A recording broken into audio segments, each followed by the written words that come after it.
Pastor Ana, ano ba papakain natin sa mga pusa? Wala na silang pagkain. Ay, tamang-tama, Pastor Pam. May nagbigay sa akin ng libre dun sa grocery sa Rome. Subukan mo tong Felix.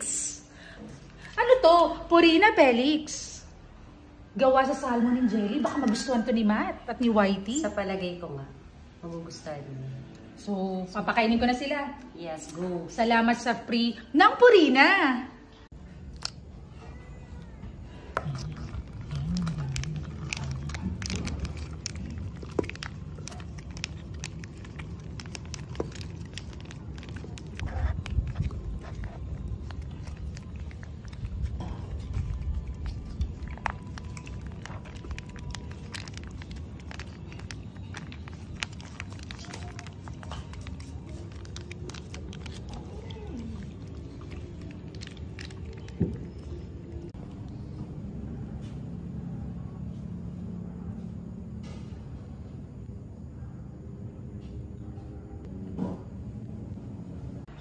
Sobrang nagustuhan ng mga pusa ang Purina Felix.